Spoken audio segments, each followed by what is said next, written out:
Hello, I am Rahul. Guys, आज हम जा रहे हैं पास्ट टेंस के बारे में बात करने। प्रेजेंट टेंस के बारे में हम पहले ही बात कर लिए हैं और टेंस को समझना बहुत ही जरूरी है और मैं आपको समझा के रहूंगा कि आखिर में टेंस कैसे रहता है हमारा भी। देखिए, टेंस वो चीज है, बिना टेंस ना ही आप अच्छी राइटिंग सेक्शन में कर सकते हो, ना स्पोकन आपका बढ़िया हो सकता है।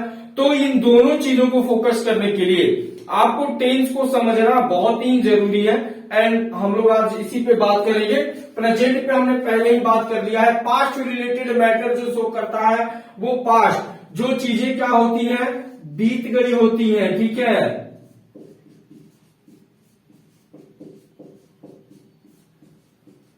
इसमें पास्ट इंडिफिनिट में क्या होता है कि इसमें जो होता है, अभी मान के चलिए, हम आपको पहले ही बताए थे कि हमारे यहाँ जो हम इंग्लिश का और हिंदी का कॉम्बिनेशन करते हैं, पहले हमारे माइंड में हिंदी सेंटेंस आता है, तब उसको हम फिर ट्रांसलेट करते हैं और तब जाकर के हम इंग्लिश स्पीक करते हैं।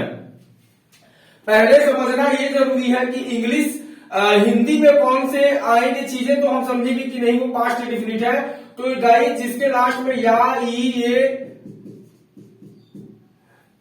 इटीसी ये होते हैं, ठीक है, तो हमको उनको समझना है कि नहीं ये पास्ट इंडिफिनिट है। समझ लो कि राम स्कूल गया, तो इसका हम जब ट्रांसलेट करेंगे तो क्या हो जाएगा, राम। इसमें हम गाइस इसका इस पैटर्न हम बता देते हैं। इसका जो पैटर्न होता है, ऐसे सेंटेंसेस को हमने सब्जेक्ट प्लस उसके बाद वर्ब का सेकेंड रूप और उसके बाद ऑब्जेक्ट यूज करना होता है। राम हमने लिख दिया, राम के लिए गया का जी गो होता है, गो मतलब जाना, लेकिन यहाँ पे हमें वर्ब टू यूज करना है। तो वर्ब टू के लिए हमने गो का वर्ब टू वेंट होता है, उसके बाद कहीं भी जाने के लिए हम टू लगाते हैं, तो राम वेंट टू स्कूल। वैसे ही गाइस होता है, सीता एक कलम खरीदी।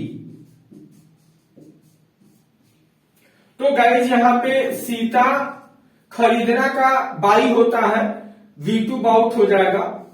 सीता बाउट एक का और पेन का कलम का पेन, तो सीता बाउट। ऐसे इस स्ट्रक्चर पे पहले इसको आप देख लो। इसको समझने के लिए पहले दिन भर आप लोग प्रैक्टिस करेंगे ऐसे सेंटेंसेस को, तब जाकर के आपका जो राइटिंग सेक्शन है एज वेल एज आपका जो स्पोकन है, दोनों जाकर के कवर हो पाएगा। यदि प्रैक्टिस नहीं हम लोग करेंगे तो ये दिक्कत हो जाएगी। नंबर 2 में गाइस होता है past continuous tense. Past continuous मतलब आपको होता है, इसके लास्ट में होता है जो हमारे हिंदी में वो रहा था होता है। ऐसे जो सेंटेंसेस आते हैं हमारे अंत में, तो उसको हमको क्या करना होता है, तुरंत पास्ट कॉन्टिन्यूअस में ट्रांसलेट करके और फिर बोलना होता है। ऐसे सारी चीजें आती हैं, रहा था, रही थी, रहे थे। आप इसका जो पैटर्न बनाते हैं जब ट्रांसलेट करते समय, तो इसमें क्या करना होता है, इसमें आपको सब्जेक्ट लगाना है, वॉज वर्ब लगाना होता है एज ए हेल्पिंग वर्ब के रूप में। वर्ब का 4 फॉर्म जो कि आईएनजी वाला होता है वो ऐड करना होता है। उसके बाद आपको ऑब्जेक्ट हो जाएगा, वह रात में नहा रहा था। इसका ही वॉज लगाना है, ही के साथ जितने भी सिंगुलर सब्जेक्ट होते हैं, सिंगुलर सब्जेक्ट के साथ क्या होगा, वॉज यूज होगा, और प्लूरल सब्जेक्ट के साथ गाइस वर यूज होगा। ही वॉज टेकिंग, हम लोग बाथिंग नहीं लिख सकते हैं, टेकिंग बाथ लिखेंगे। रात में का इन द नाइट। तो ऐसे करके वे लोग एक कहानी पढ़ रहे थे। वे लोग का गाइस क्या होता है, दे हो जाएगा, दे के साथ प्लूरल सब्जेक्ट है, वर यूज करेंगे। दे वर पढ़ना का रीड होता है, दे वर रीडिंग अ स्टोरी। वैसे ही हमारा जो थर्ड है वो है past perfect tense. Past perfect tense में आपको क्या होता है, इसको हम समझने के लिए हमारे हिंदी में गाइज होता है चुका था, चुकी थी,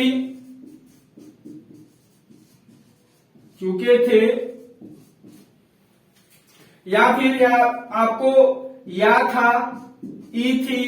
अभी हम आपको दोनों सेंटेंसेस बताएंगे। ईटीसी रहते हैं तो हमको समझना है कि वो कौन सा टेंस है, पास्ट परफेक्ट टेंस है।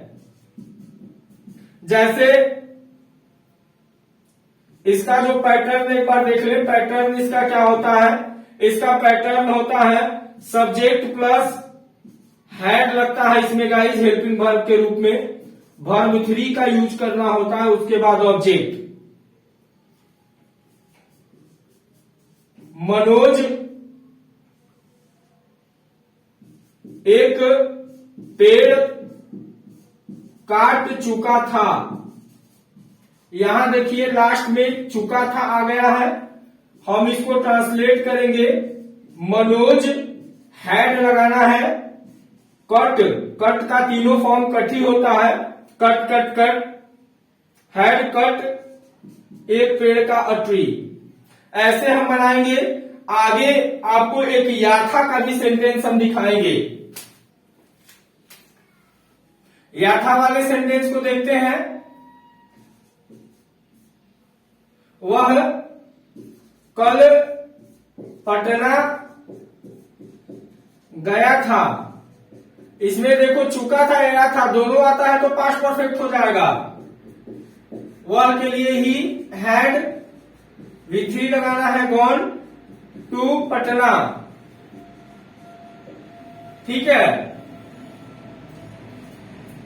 वैसे ही हम देखते हैं हमारा 4 नंबर है past perfect continuous. Past perfect continuous में आपको पता है कि इसके लास्ट में भी होता है रहा था, रहे थे, रही थी,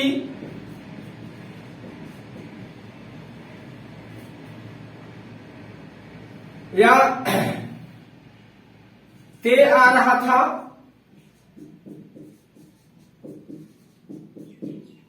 ती आ रही थी, ईटीसी, ये सारे चीजें होते हैं। प्लस इसमें आपको टाइम का बोध, टाइम का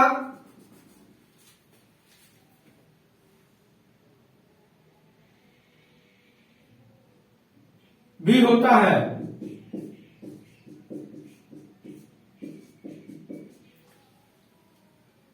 लेकिन ऐसा कुछ नहीं है, हम लोग बोलते वक्त यदि टाइम नहीं भी शो करेंगे तो हमारे माइंड में है। यदि हमने उसके लिए ये पैटर्न यूज किया है तो अगले वाले को समझ आना है कि बंदे ने इनविजिबल मतलब कहीं ना कहीं उसको क्या कर रहा है, वहां पे टाइम दिखा रहा है। जैसे हम आपको क्लियरली करते हैं,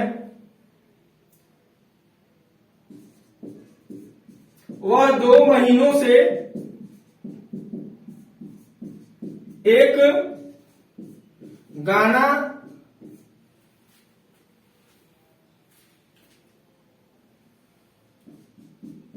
गा रहा था। ही, इसका पैटर्न एक बार हम देख लेते हैं। पैटर्न हम आपको बता देते हैं, पहले कर रहे। ही हैड बीन, गाना का सिंग होता है, इसमें V4 लगता है। He had been singing a song. 2 महीना है तो यहां पे फॉर 2 मंथ्स हो जाएगा। इसका जो पैटर्न होता है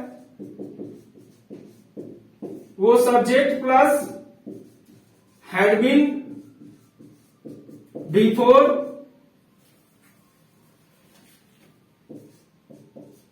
प्लस ऑब्जेक्ट फॉर सिंस लगाना है तो फॉर सिंस लगाएंगे और प्लस टाइम डाल देंगे जितना भी होगा।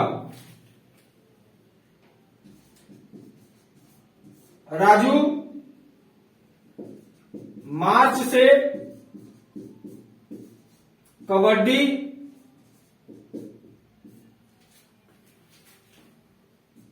खेले जा रहा था।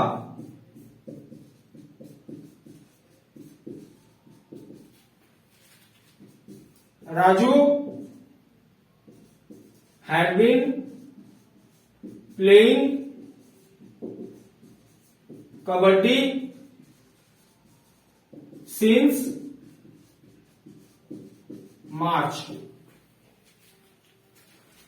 सो थैंक यू भाई। ये देखिए अभी जो हम आपको प्रेजेंट परफेक्ट कॉन्टिन्यूअस बताया है और पास्ट परफेक्ट कॉन्टिन्यूअस सॉरी और पास्ट कॉन्टिन्यूअस बताया है, दोनों में रहा था रहे थे, ये सारी चीजें हैं। लेकिन आपको माइंड में ये चीज श्योर करना है कि आपने यदि किसी को टाइम दे रहा है, आपको लग रहा है कि बंदे बहुत दिनों से खेल रहे हैं, मतलब 6 महीने से खेल रहे हैं, 4 हफ्ते से खेल रहे हैं, तो आप उस चीज को नहीं बता सकते हो। जैसे children had been playing, children had been playing, children are playing, children were playing, ये सारी चीजें जो present continuous, present perfect continuous, past continuous, past perfect continuous, ये थोड़ी कंफ्यूजिंग होती है। लेकिन आप जब भी उसको अटर करोगे, जब भी आप प्रोनाउंस करोगे, जब भी आप बताओगे, तो अगले को समझना है। जब भी आप यूज करोगे प्रेजेंट परफेक्ट कॉन्टिन्यूअस वाला स्ट्रक्चर पैटर्न, तो वो समझ जाएगा कि आप कहीं ना कहीं टाइम दिखाना चाह रहे हो। तो आप डायरेक्टली और इनडायरेक्टली रूप में इस चीज को शो कर सकते हो। So thank you. If you have not subscribed the channel RD English Classes, subscribe it to get the latest update of my channel. Don't forget to share and comment well.